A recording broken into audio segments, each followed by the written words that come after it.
GT Naidu படம் பார்த்தீங்கன்னா ரொம்ப இன்ட்ரெஸ்டிங்காக இருக்குது. அடுத்து என்ன ஆர்வமாக இருக்குது. நம்ம ஸ்கூல் டேஸில் தான் இதை படிச்சுப்போம். ஒரு பாட புக்கில் தான் இது சப்ஜெக்டாக வந்தது. அது வந்து இன்றைக்கி தேட்டரில் வரும்போது ரொம்ப நல்லாயிருக்கு. ஸ்க்ரீன் பிளே நல்லா பண்ணியிருக்காங்க.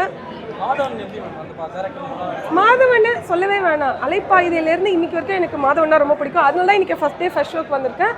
ஸோ அவரோட ஆக்டிங்கு ஏஜ் ஆக ஆக அவர் இன்னும் நல்லா பண்ணிகிட்ருக்காரு. வேறு லெவலில் இருக்குது.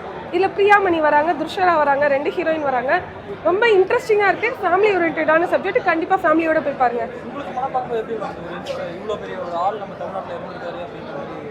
ரொம்ப ஷாக்கிங்காக இருக்குது. இப்போது மின்சாரத்தை கண்டுபிடிச்சது தாமஸ் ஆல்வா எடிசன். அது மாதிரி ஒன்றுக்கு ஒருத்தர் தான் இருப்பாங்க. இவர் இவ்வளோ பண்ணியுமே அவர் அழிக்கிறதுக்கு தான் இவ்வளோ பேர் இருந்திருக்காங்களா அப்படின்றத படத்தை ஸ்க்ரீன் பிளேயில் பார்க்கும்போது, புக்ஸில் நம்ம படிக்கும்போது ஓகேன்னு ஒரு நாலேஜ் தான் வரும். இதை தேட்டரில் பார்க்கும்போது நல்லாயிருக்கு. எனக்கு ஒரு நியூ எக்ஸ்பீரியன்ஸ் கிடச்சிருக்கு. சத்யராஜோட ஆக்டிங் வேற லெவல்ல இருக்கு. நம்ம மாதவன் கூடவே இருப்பார். அவர் நல்லா சப்போர்ட்டிவா பண்ணியிருப்பாரு. ஜெயராம் வந்து ஆப்போசிட் டீம்ல இருந்து தான் இன்கம் டேக்ஸ் ஆஃபீஸராக தான் அகேன்ஸ்டாக தான் பண்ற மாதிரி காட்டுவாங்க. அப்புறம் கடைசியில் அவருமே சப்போர்ட்டிவா இருப்பாரு. அவங்களுடைய ஒருத்தரோடைய ரோலை நல்லா பெஸ்ட்டாக பண்ணியிருக்காங்க. வேற லெவலில் இருக்கு. ஆமாம், ஜிடி நாயுடுவோட வாழ்க்கை வரலாறை பற்றி தான் ஃபுல்லாக எடுத்துக்காங்க. இதில் அரசியல் சம்மந்தப்பட்ட மாதிரி எதுவுமே இல்லை. ஆமாம், பர்சனல் லைஃப்பில் அவர் என்னென்னலாம் ஸ்ட்ரகிள்ஸ் எல்லாம் ஃபேஸ் பண்ணியிருக்காரு, யாரெல்லாம் போய் மீட் பண்ணாரு, என்ன ஆச்சுன்னு அதை பற்றி ஃபுல்லாக சொல்லியிருக்காங்க. எந்த இடத்துல கூட போர் அடிக்கவே இல்லை. இன்ட்ரெஸ்டிங்காக இருந்தது. அடுத்து என்ன ட்விஸ்டடாக இருந்துச்சு. Okay, thank you. ஜெயராம் சாரோட நடிப்பு வேற லெவலில் இருந்தது, சொல்லவே வேணாம். அவர் நல்லா பண்ணியிருக்காரு அவரோட ரோலை.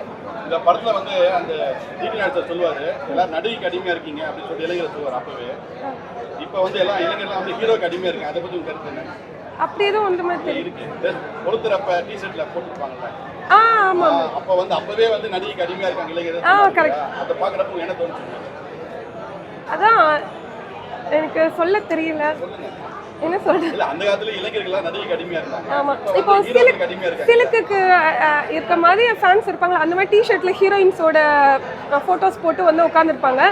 ஸோ நீங்களாம் அப்படி இருக்கீங்கன்னு அவங்களுக்கு புரிய வைக்கணுன்றதுனால நம்ம மாதவன் சார் வந்து ஒரு சாரீ மாதிரி கட்டிட்டு வருவார். அதை கட்டிட்டு வந்து பேசுவாங்க, நீங்களாம் என்ன இப்படி இருக்கீங்கன்னு சொல்லிட்டு ஒரு லெசன் அந்த இடத்துல வந்து ஒரு பாயிண்ட் சொல்ல வராரு. மக்களுக்கு புரியணுன்ற மாதிரி ஒரு கருத்து சொல்ல சொல்லிட்டாரு. இளைஞர்கள்லாம் வந்து விழிப்பா இருக்கணும், சினிமாக்கு அடிக்ட் ஆகக்கூடாதுன்னு. ஆனா இன்னைக்கும் இளைஞர்கள்லாம் சினிமாக்கு அடிமையா தான் இருக்கு. அது பத்தி கருத்து என்ன? சினிமா தானே நமக்கு எல்லாத்தையுமே கற்றுக் கொடுக்குது. சினிமாக்கு அடிக்டா ஆகாமல் யாராலையுமே இருக்க முடியாது. இப்போ ஒரு சின்ன பசங்க ஃபோனுக்கு அடிக்டாக இருக்காங்களே, நான் ஃபோன் கொடுத்தா தான் சாப்பிடுவேன் அப்படின்றாங்களா, அந்த மாதிரி சினிமா இல்லைன்னா எதுவுமே இல்லை. ஆனால் சினிமா இப்போ நல்லா சொல்லிக் கொடுக்க மாட்டேங்க, நிறைய கெட்டதாக சொல்லிக் கொடுக்குது. இல்லை, எங்கேயுமே நல்லது இருக்கு கெட்டது இருக்கு. நம்ம எடுத்துக்கிறதுல தான் இருக்கு. பெண்களுக்கு எதிராக பல கருத்துக்களை சினிமா சொல்லுது. அது பற்றி கருத்து நம்ம கொள்ளை அடிக்கிறது, கொலை பண்ணுறது, கற்பழிக்கிறது எல்லாமே சினிமாலேருந்து வந்தது தான். நம்ம வந்து நல்லதையும் பார்க்கணும், கெட்டதும் இருக்கும் தான் செய்யும். பகல் இரவு இன்பம் துன்பம் இருக்க மாதிரி ரெண்டும் கலந்து தான் இருக்கும். நம்ம வந்து நல்லது மட்டுமே பார்ப்போம், ஏன் கெட்டதை பார்க்கணும்? அதிகமாக கெட்டது கெட்டது எதை பார்ப்பாங்க மக்கள்? அதை தான் பார்ப்பாங்க. இப்போ வீட்டில் கொலை பண்ணுறது கொள்ளை அடிக்கிறதுலாம் எப்படி அந்த படத்தில் பண்ணால் அந்த ட்ரிக்ஸை ஃபாலோ பண்ணோம், அப்படி தான் எல்லா இடத்துலையும் நடக்குது சம்பவம். ஆனால் நம்ம தான் அதை வந்து இக்னோர் பண்ணிவிட்டு பாசிட்டிவாக போகணும். இது ஃபேமிலி ஓரியன்டான சப்ஜெக்ட். அதனால தான் ஃபர்ஸ்ட் டே ஃபர்ஸ்ட் ஷோக்கு வந்திருக்கேன் நான். ஸோ நீங்களும் கண்டிப்பாக ஃபேமிலியோடு வந்து பாருங்கள். தேங்க்யூ.